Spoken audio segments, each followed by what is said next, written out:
Bây giờ thầy nói qua cái phần hóa tính của kim loại.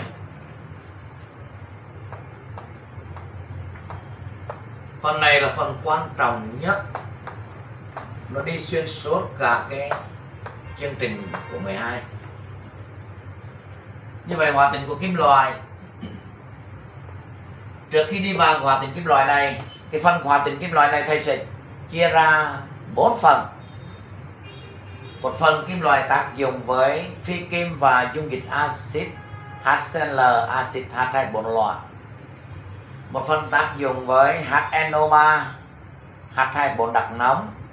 Một phần tác dụng dung dịch muối và một phần tác dụng với nước. Như vậy cái phần đầu, phần 3 là bảng của hóa tính kim loại này là phải em nắm rất là chặt, thật kỹ, nó mới giải hết cả cái chương trình. Phần sau của các cái bài sau chỉ nắm lại phần hóa tính để ráp vào cái phần cơ bản lúc đầu này đó. Vậy bây giờ trước khi xác định cái phần hóa tính của kim loại, tính chất của nó, thì thầy nói sơ qua cái cấu tạo nguyên tử kim loại. Vì mấy em phải nắm được cái cấu tạo sơ của nó. Nguyên tử kim loại thường có bán kính lớn.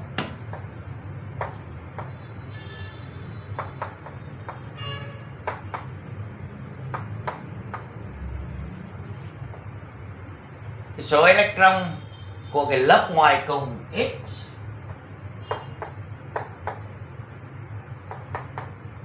Thường của nó chỉ 1, 2 hoặc 3. Cũng có những kim loại 4, nhưng mà chủ yếu là 1, 3. Như vậy bán kính nguyên tử kim loại lớn, số electron ngoài cùng ít, thì cái lực hút giữa cái hạt nhân kim loại với electron yếu.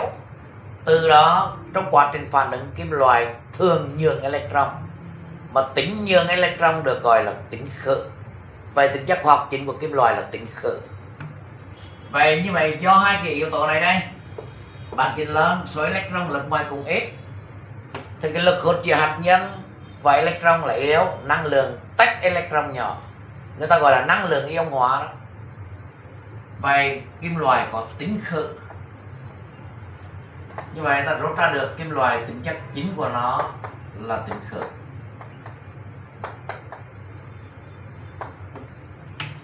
Tính khử mấy em lưu ý đó là tính nhường electron. Tính nhường electron. Thầy ký hiệu cái phương trình chung của nó. Như vậy nguyên tử kim loại đầu tiên thầy ký hiệu M.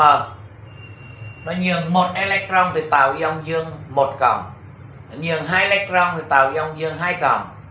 Vậy nhường n electron thì tạo ion dương n cộng.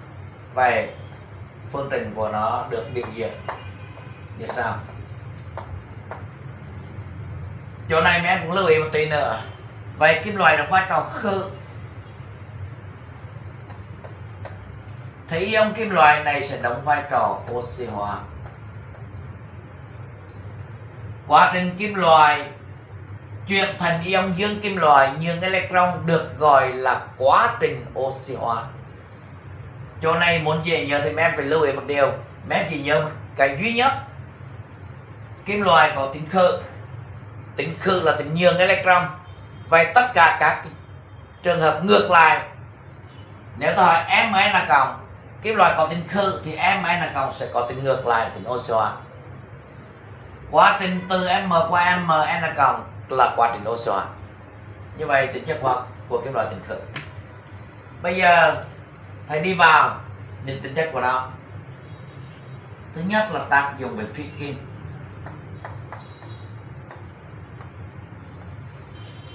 Tác dụng phi kim. Như vậy khi tác dụng phi kim thì kim loại sẽ nhường electron, hay nói cách khác kim loại sẽ bị oxy hóa. Vậy có rất là nhiều, có nghĩa là tất cả các kim loại khi tác dụng phi kim đều bị oxy hóa. Ở đây thầy chỉ lấy các cái phương trình đặc trưng nhất trong chương trình phổ thông mà mấy em hay bị vướng. Khi sắt đem đốt với lưu huỳnh, đối với các kim loại có một mức oxy hóa thì đơn giản, nhưng mà kim loại có nhiều mức oxy hóa thì phải lưu ý cho rõ. Khi đốt sắt với lưu huỳnh thì mấy em Lưu ý sắt chỉ bị oxy hóa đến cộng 2 thôi. Nếu đem đốt sắt với nhóm halogen, với nhóm halogen trừ iốt, nếu sắt đem đốt với iốt thì sắt cũng bị oxy hóa đến sắt 2. Nhưng mà nếu đốt sắt với clo hay là với brom hay là flo thì mấy em lưu ý sắt bị oxy hóa đến sắt 3. Như vậy cái phần này mấy em phải lưu ý cho kỹ, nó sẽ đi suốt trong cái đề thi của mấy em. Thầy lấy thêm tiếp một vài phản ứng đặc trưng.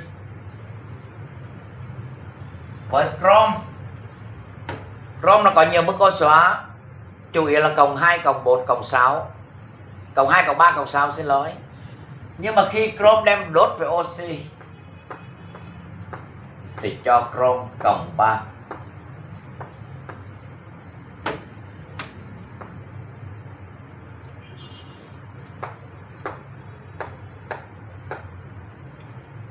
Nếu đem đốt thiết với oxy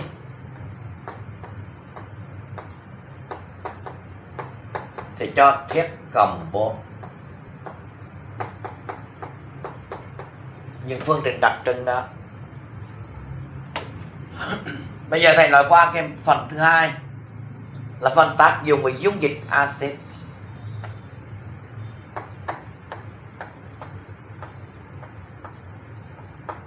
Đối với dung dịch axit vô cơ, người ta chia ra hai nhóm.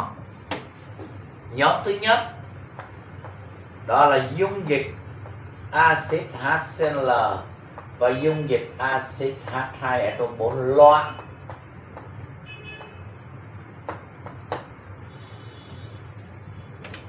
Hai cái dung dịch axit này mà em lưu ý, H cộng đóng vai trò oxy hóa.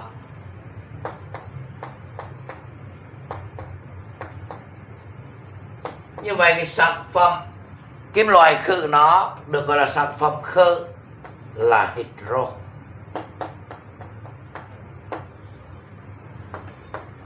Vậy các cái kim loại đứng sau cặp H cộng, hydro của dải điện hóa thì không khử được H cộng. Vậy mà em lưu ý kim loại không tác dụng.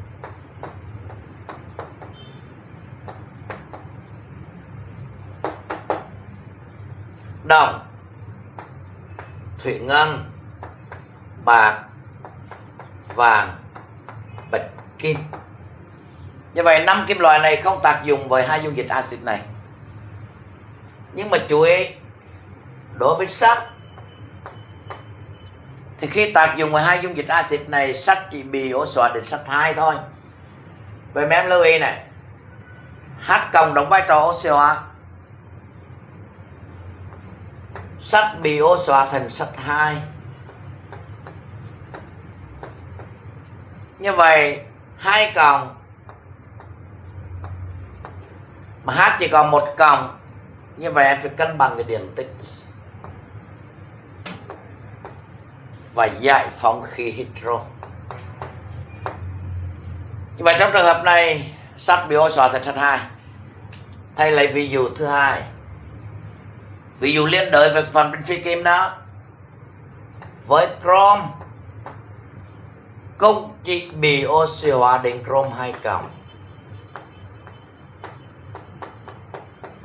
Như vậy khi tác dụng với oxy thì chrome 3, tác dụng hai dung dịch axit này thì chrome 2. Đối với thiết, tác dụng hai dung dịch axit này cũng chỉ cho thiết 2. Như vậy mấy em phải nắm kỹ phần này mới giải được cái bài thi. Còn đối với các kim loại có một mức oxy hóa trong các hợp chất thì dễ rồi. Thầy ví dụ nhôm.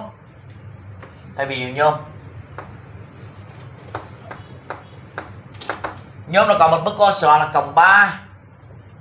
Vậy khi tác dụng với HCl hay là H2SO4 loãng thì cũng chỉ cho mức oxy hóa cộng 3. Bây giờ về nhôm 3 cộng thì thầy phải cân bằng chỗ này 3H cộng, phải giải phóng hydro. Đây 3H, đây 2H thì thầy nhân cho 3/2. Hãy nhóm tác dụng với oxy. Đối với mức các cái kim loại có một mức ô xóa thì quá đơn giản. Cùng cho nhóm cộng 3. Như vậy chú ý các cái kim loại có nhiều mức ô xóa trong hợp chất.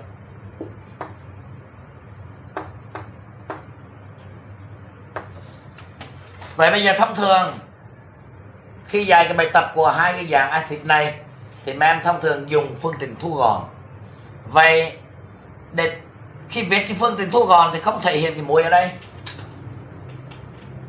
Trong lúc đó những cái bài thì người ta sẽ cho tính khối lượng muối, người ta hỏi tính khối lượng muối. Do đó khi đã viết thu gọn thì em phải biết sử dụng cho được. Cái H cộng này giả sử tác dụng về HCl thì cái phần H cộng phản ứng thoát khí hydro thì cái phần ion clo trừ nó sẽ bảo toàn với ion nhôm 3 cộng chẳng hạn, tạo muối.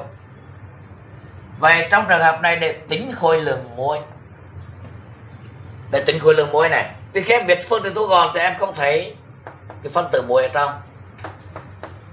Vậy để tính khối lượng muối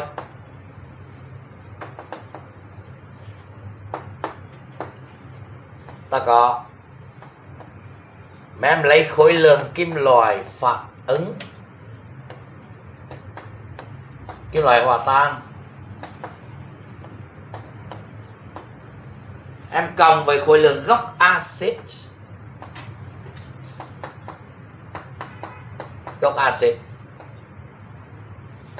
như vậy nếu tác dụng với dung dịch HCl thì gốc axit sẽ là CN trừ. Nếu tác dụng với dung dịch H2 loạn thì gốc axit sẽ SO4 trừ. Vậy để tính khối lượng gốc axit này thì mấy em lưu ý để mấy em nhìn khi HCl phản ứng giải phóng khí hydro thì cân bằng H. Như vậy nếu ta có 1 mol hydro thì số mol của axit HCl phản ứng sẽ là 2 mol. Vậy cái phần này nó sẽ bám vào muối.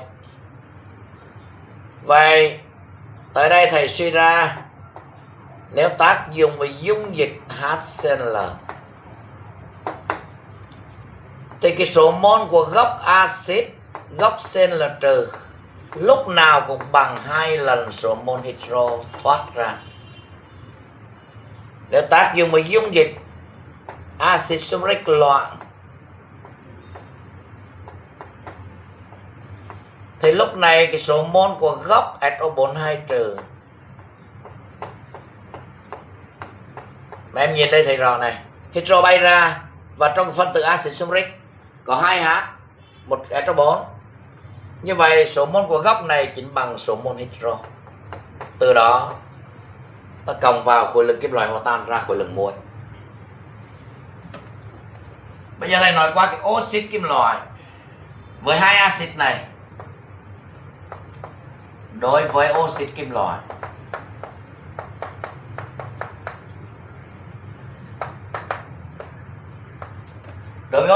khi tác dụng với hai dung dịch axit này thì mấy em lưu ý nó phản ứng thu được là muối và nước.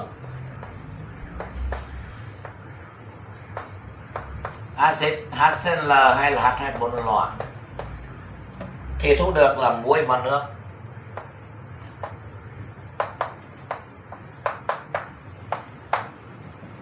Chú ý một điều rất là quan trọng, cái mức ô xóa của ion kim loại trong oxit và mức ô xóa của ion kim loại trong muối không thay đổi. Mấy em hiểu một nôm na đó là hóa trị đó, có nghĩa là mức ô xóa không thay đổi trong quá trình phản ứng.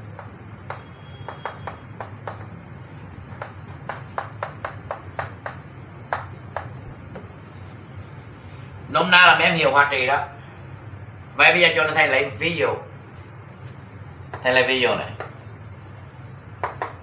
Thầy cho oxit sắt 2. Thầy cho tác dụng với dung dịch HCl sẽ thu được muối và nước. Vậy thầy lập công thức muối. Sắt này sắt 2. Clo trong các hợp chất có mức cô xỏ bằng -1. Kim loại. Clo với kim loại có mức cô xỏ -1. Như vậy thầy nhân 1 xuống đây, nhân 2 qua đây. Nước. Cân bằng bình thường. Thầy đang viết cả cái phương trình phân tử. Thầy lấy một ví dụ sắt 3 tác dụng với axit sulfuric loãng. Vậy mức cô xóa của sắt đây là cộng 3 thì thu được muối bên này cũng phải là muối sắt 3. Mức cô xóa của SO4 là -2, hóa trị là 2, thầy đẩy xuống đây. Sắt trước này sắt 3 thì sau này cũng phải sắt 3 và sinh ra nước. Như vậy ta cân bằng bình thường. Vậy bây giờ mấy em nắm chỗ này một tí nữa cho kỹ để giải các cái bài khó. Để cho chú ý chỗ này. Vậy cái lượng nước trong phương trình này ở đâu ra? Cái O2 trừ trong oxit được chuyển thành nước. O2 trừ trong oxit được chuyển thành nước. H cộng của axit sẽ phản ứng với O2 trừ đẩy ra ngoài nước. Như vậy cái nước này là do O2 trừ trong oxit phản ứng với H cộng của axit cho ra nước. Thầy cân bằng lên 2 trừ mới 1 cộng. Vậy giả sử thầy có số mol O2 trừ là 1 mol thì thầy tìm được ngay số mol của axit H cộng phản ứng liền. Ví dụ thầy đốt m gam kim loại trong oxy, thầy thu được m cộng 3,2 gam oxit. Cho cái hỗn hợp đó, cho cái oxit đó tác dụng với dung dịch HCl dư tính số mol axit phản ứng. Như vậy khối lượng tăng lên 3,2 đó chính là khối lượng của oxy. Của oxy mà đây là O2 trừ. Vậy 3,2 thầy chia cho 16 là thầy có 0,2 mol. 0,2 thầy chuyên qua hạt cộng là 0,4 mol. Mà đối với HCl có 1 hạt cộng, vậy số mol hạt cộng sẽ là 0,4. Đó. Như vậy trong cái oxit là em nắm cho kỹ. Khi oxit tác dụng hai dung dịch axit này cho muối và nước, mức ô xóa của ion kim loại trong oxit và trong muối không thay đổi. Cái nước sinh ra trong phương trình này chính là O2 trừ trong oxit phản ứng với H cộng sinh ra nước. Vậy để tính khối lượng muối,